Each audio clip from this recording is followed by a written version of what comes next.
요한복음 20장은요, 기독교 신앙의 가장 핵심적인 부분을 다루는데 이게 꼭 한 편의 드라마 같아요. 생각해 보세요. 예수님의 부활하셨다는 엄청난 사건이 있었는데 제자들 반응은 어땠나요? 의외로 싸늘했죠. 오늘 이 이야기를 따라가면서 그 두려움이 어떻게 믿음으로 바뀌는지, 또 가장 큰 의심이 어떻게 가장 위대한 고백이 되는지, 그리고 이 모든 게 지금 우리에게 왜 중요한지 한번 깊이 파고 들어보겠습니다. 자, 바로 이 지점, 여기서부터 이야기가 시작됩니다. 인류 역사상 가장 충격적인 소식이잖아요. 스승이 죽음을 이기고 돌아왔다. 그런데 이 소식을 듣고도 제자들은 기뻐 날뛰지 않았어요. 오히려 문을 꼭꼭 걸어 잠그고 두려움에 떨고 있었죠. 정말 아이러니하지 않나요? 이 상황이야말로 요한복음 20장을 관통하는 핵심적인 긴장감입니다. 시간은 바로 부활이 일어난 첫째 날 저녁입니다. 해가 지고 사방에 어둠이 깔렸을 때죠. 근데 이 어둠이 제자들의 마음에도 똑같이 내려앉아 있었어요. 그들이 어떤 상태였는지 한번 자세히 들여다볼까요? 자, 그 방 안에는 가룟 유다랑 도마, 이 둘을 빼고 10명의 사도들이 모여 있었어요. 스승을 죽인 사람들이 이제 자기들까지 해칠 거라는 그런 엄청난 공포에 사로잡혀 있었던 거죠. 그래서 문이란 문은 전부 굳게 잠그고 숨어 있었던 겁니다. 근데요, 성경에서 굳이 이 닫힌 문을 강조하는 데에는 다 이유가 있습니다. 바로 그 굳게 닫힌 문을 예수님이 그냥 통과해서 나타나시거든요. 와, 이건 진짜 그분의 등장이 얼마나 기적적인지를 보여주는 아주 극적인 장치인 셈이죠. 예수님이 나타나기 전과 후 제자들의 상태는 정말이지 극과 극입니다. 굳게 닫힌 문 안에서 두려움과 고립감에 떨던 사람들이 부활하신 주님을 만나자마자 순식간에 기쁨과 확신에 찬 공동체로 변하잖아요. 바로 이거예요.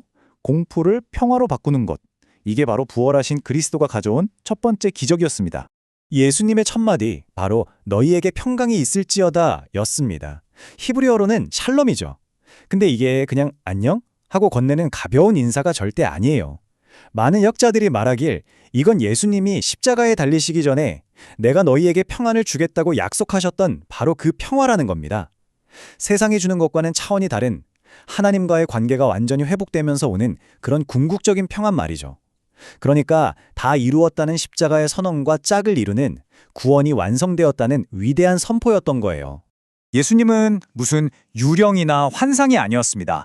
제자들 바로 눈앞에서 자기 손에 못자국, 그리고 창에 찔렸던 옆구리를 직접 보여주셨어요. 아니 근데 왜 하필 그 흉터들을 보여주셨을까요?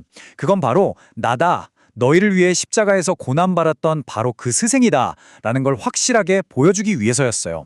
부활의 영광은 십자가의 고통과 절대 뗄 수 없다는 것, 기독교 신앙의 정말 중요한 핵심이 바로 이 장면에 담겨 있는 거죠. 자, 제자들에게 평안을 주신 예수님은 여기서 멈추지 않으십니다. 이제 그들에게 새로운 미션을 주시죠. 그리고 그 미션을 감당할 능력까지 주십니다. 이 부분이 신학적으로도 아주 중요한 내용을 담고 있으니 한번 잘 들어보세요. 바로 이 말씀, 아버지께서 나를 보내신 것 같이 나도 너희를 보내노라. 이게 바로 요한복음 버전의 지상대 위임령입니다. 마태복음에 나오는 거랑은 좀 뉘앙스가 다른데요. 예수님이 자신의 사명을 제자들 사명의 모델로 딱 제시하시는 거예요. 여기서 핵심은 아버지께서 나를 보내신 것 같이 라는 부분이에요. 이게 무슨 뜻이냐면 아들이신 예수님이 아버지 하나님께 온전히 순종했던 것처럼 이제 제자들도 예수님께 온전히 순종해서 그분의 일을 세상에서 계속 이어나가야 한다는 거죠. 그러니까 제자들이 예수님을 대신하는 게 아니에요. 성령의 능력으로 예수님의 사역을 계속 이어가는 일종의 통로가 되는 겁니다. 그리고 바로 이어서 예수님이 제자들을 향해서 숨을 내쉬면서 이렇게 말씀하세요. 성령을 받으라. 와, 이 장면은요, 신학적으로 정말 뜨거운 논쟁거리입니다. 이게 과연 사도행전에 나오는 그 유명한 오순절 성령 강림 사건일까요? 아니면 뭔가 다른 의미가 있는 걸까요? 자, 여기에는 크게 두 가지 해석이 팽팽하게 맞섭니다. 첫 번째는 이게 바로 요한복음 버전의 오순절이다라는 주장이에요. 요한이 신학적인 의도를 가지고 오순절 사건을 부활절 저녁으로 확 앞당겨서 기록했다는 거죠. 이게 오늘날 가장 널리 퍼진 견해이긴 한데 좀 설명하기 어려운 문제가 있어요. 예를 들면 그럼 그 자리에 없던 도마는 성령을 못 받은 건가 하는 거죠. 그래서 많은 학자들이 두 번째 견해를 더 지지합니다. 바로 이건 실제 성령 강림이 아니라 상징적인 약속이었다는 해석이에요. 예수님의 이 행동은 곧 오순절에 임할 성령을 미리 보여주는 일종의 예고편 같은 거라는 거죠.